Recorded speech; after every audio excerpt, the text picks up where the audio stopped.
Hi everyone, this is LillieCNation, and as you know, Tara Mill has dedicated an entire week to Edgar Allan Poe. But as this week comes to a close, I have the great honor of narrating The Telltale Heart, so I hope everyone will enjoy. True, nervous, very, very dreadfully nervous. I had been and am. But why will you say that I'm mad? The disease has sharpened my senses, not destroyed, not dulled them. Above all was the sense of hearing acute. I heard all things in heaven and in earth. I heard many things in hell. How then am I mad? Hearken and observe how healthily, how calmly I can tell the whole story. It is impossible to say how first the idea entered my brain, but once conceived it haunted me day and night. Object there was none.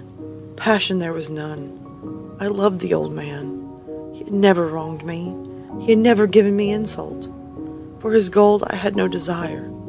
I think it was his eye. Yes, it was this. He had the eye of a vulture, a pale blue eye with film over it.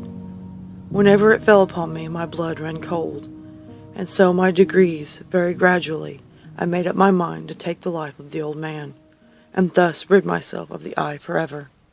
Now this is the point. You fancy me mad. Madmen know nothing. But you should have seen me. You should have seen how wisely I proceeded, with what caution, with what foresight, with what dissimulation I went to work. I was never kinder to the old man than during the whole week before I killed him. And every night, about midnight, I turned the latch of his door and opened it, oh so gently. And then when I had made an opening sufficient for my head, I put in the dark lantern, all closed that no light shone out. And then I thrust in my head. Oh, you would have laughed to see how cunningly I thrust it in. I moved it slowly, very, very slowly, so that I might not disturb the old man's sleep. It took me an hour to place my whole head within the opening, so far that I could see him as he lay upon his bed. Would a madman have been so wise as this? And then, when my head was well in the room, I undid the lantern, cautiously, oh so cautiously. Cautiously, for the hinge creaked. I undid it, just so much that the single thin ray fell upon the vulture eye. And this I did for 7 long nights, every night, just at midnight. But I found the eye always closed, and so it was impossible to do the work, for it was not the old man who vexed me, but his evil eye. And every morning when the day broke, I went boldly into the chamber, and I spoke courageously to him, calling him by name in a hearty tone, and inquiring how he had passed the night. So you see, he would have been a very profound old man, indeed, to suspect that every night, just at 12, I looked in upon him while he slept. Upon the 8th night I was more than usually cautious in opening the door. A watch's minute hand moves more quickly than the mine. Never before that night I had felt the extent of my own powers. I could scarcely contain my feelings of triumph. To think that there I was, opening the door, little by little, and he not even to dream of my secret deeds or thoughts. I fairly chuckled at the idea, and perhaps he heard me, for he moved on the bed suddenly, as if startled. Now you may think that I drew back, but no. His room was as black as pitch, with a thick darkness, for the shutters were close fastened through fear of robbers, and so I knew that he could not see the opening of the door.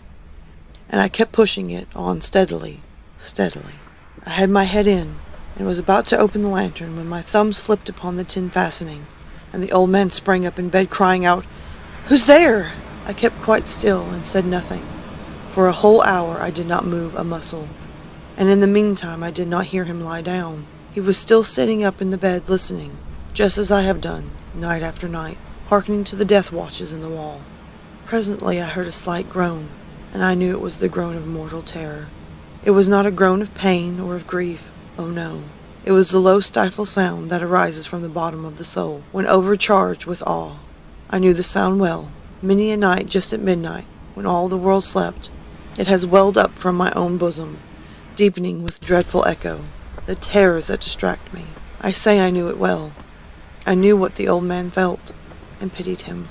Although I chuckled at heart, I knew that he had been lying awake ever since the first slight noise, when he had turned in the bed. His fears had been ever since growing upon him. He had been trying to fancy them causeless, but could not. He had been saying to himself, "It is nothing but the wind in the chimney. It is only a mouse crossing the floor," or "It is merely a cricket which had made a single chirp." Yes, he had been trying to comfort himself with these suppositions, but he had found all in vain. All in vain, because death, in approaching him, had stalked with a black shadow before him, and enveloped the victim, and it was the mournful influence of the unperceived shadow that caused him to feel, although he neither saw nor heard, to feel the presence of my head within the room. When I had waited a long time, very patiently without hearing him lie down, I resolved to open a very, very little crevice in the lantern. So I opened it. You cannot imagine how stealthily, until at length a simple dim ray, like the thread of a spider, shot out from the crevice and fell full upon the vulture eye. It was wide open, wide open, and I grew furious as I gazed upon it. I saw it with perfect distinctness, all a dull blue, with a hideous veil over it that chilled the very marrow in my bones. But I could see nothing else of that old man's face or person, for I had directed the ray, as if by instinct, precisely upon that eye. And have I not told you that what you mistake for madness is but over-acuteness of the sense? Now, I say, there came to my ears a low, dull, quick sound, such as a watch makes when enveloped in cotton. I knew that sound well, too. It was the beating of the old man's heart, and increased my fury, as if the beating of a drum stimulates a soldier into courage. But even yet I refrained and kept still. I scarcely breathed. I held the lantern motionless. I tried how steadily I could maintain the ray upon the eve. Meantime the hellish tattoo of the heart increased. It grew quicker and quicker, and louder, every instant. The old man's terror must have been extreme. It grew louder, I say, louder every moment. Do you mark me well? I have told you that I am nervous. So I am. And now, at the dead hour of the night, amid the dreadful silence of that house, so strange a noise as this excited me to uncontrollable terror. Yet for some minute longer I refrained and stood still. But the beating grew louder. I thought the heart must burst, and now a new anxiety seized me. The sound would be heard by a neighbor. The old man's hour had come. With a loud yell I threw open the lantern and leaped into the room. He shrieked once only. In an instant I dragged him to the floor and pulled the heavy bed over him, and then smiled gaily to find the deed so far done. But for many minutes the heart beat on with a muffled sound. This, however, did not vex me. It could not be heard through the wall. At length it ceased. The old man was dead. I removed the bed and examined the corpse. Yes, he was stone dead. I placed my hand upon the heart and held it there many minutes. There was no pulsation. He was stone dead. His Eve would trouble me no more.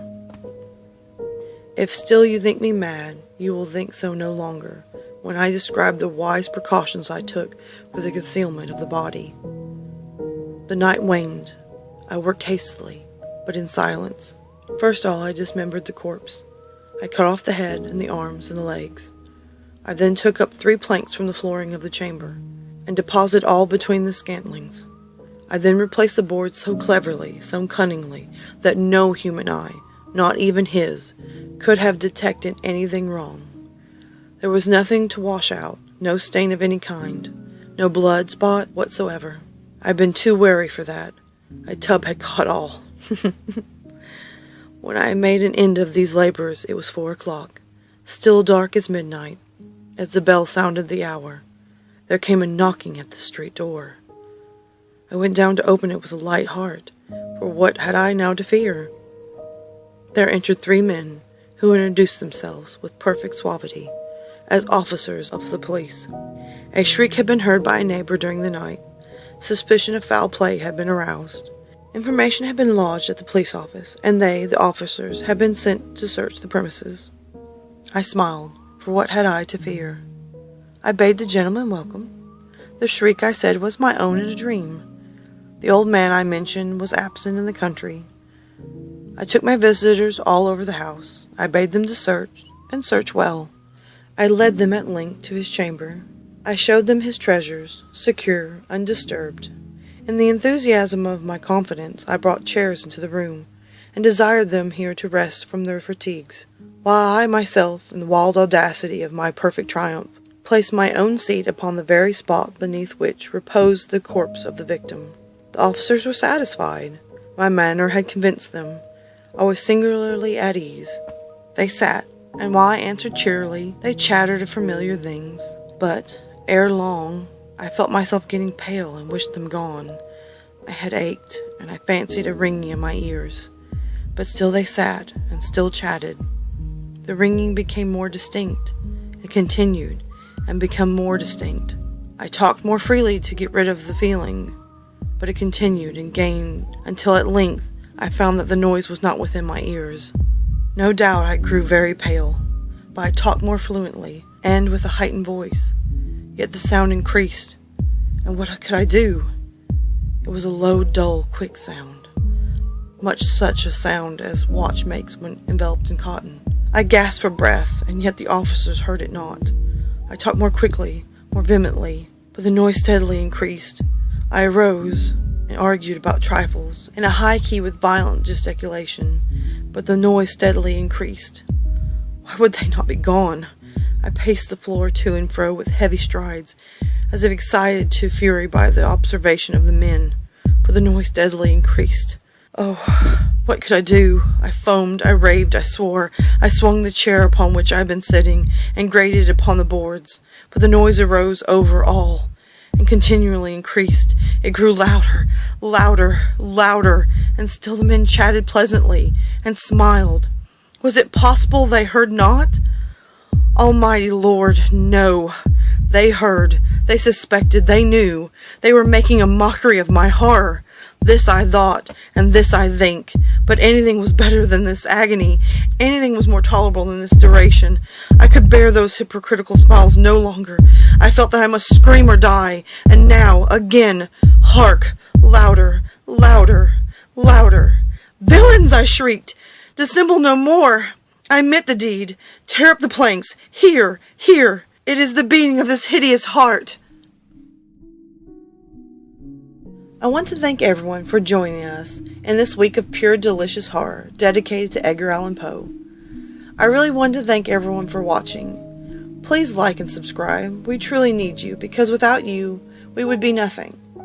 Also, if you liked and enjoyed, there is a link below to my channel. And as always, until next time, sweet dreams.